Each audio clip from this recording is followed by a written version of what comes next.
Ag ja. Hallo julle.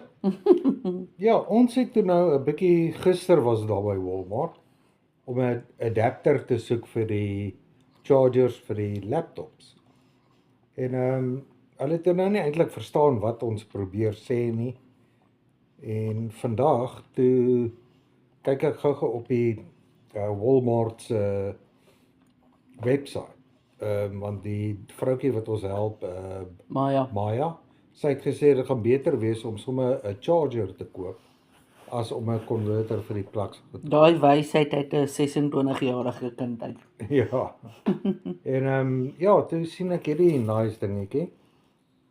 So dit is nou 'n gewone charger vir jou laptop, maar hy het al hierdie klomp verskillende adaptertjies vir die hoe jou laptop werk.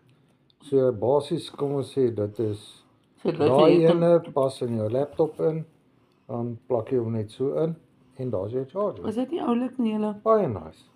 Hulle moet mos so sulke goed in Suid-Afrika. Ons moet dit eintlik verkoop daai kant toe. Ja. Dit is baie nice.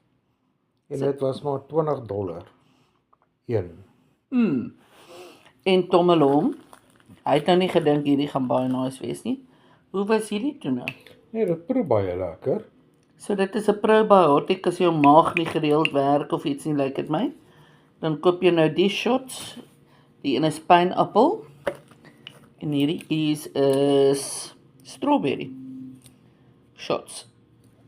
Dan drink jy dit en ons sal vir julle laat weet hoe dit gaan deur die loop van die nag. Vertel vir die jy was stout? Nee, ek was nie stout nie, ek was besig. Net nadat ons so gebrag het gister met hierdie toilette van hulle. So klein gaatjies. Ja. En gisteraan toe het hy nie gewerk nie. Toe het hy so 'n bietjie verstop. Moes ek net maar wag tot vanoggend dat hulle oopmaak hier onder die helpdesk sodat ek 'n plunger kan kry. En gelukkig het dit gewerk. Nou hulle stuur ook iemand op nie, jy moet self kom plunge hierso.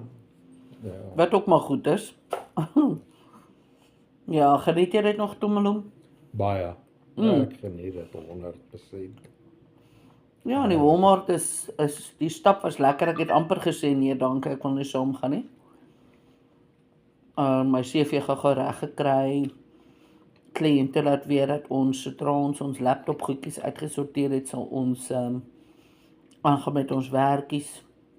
Ons moet dit nog convert na hierdie land toe. Dit is nou maar nie net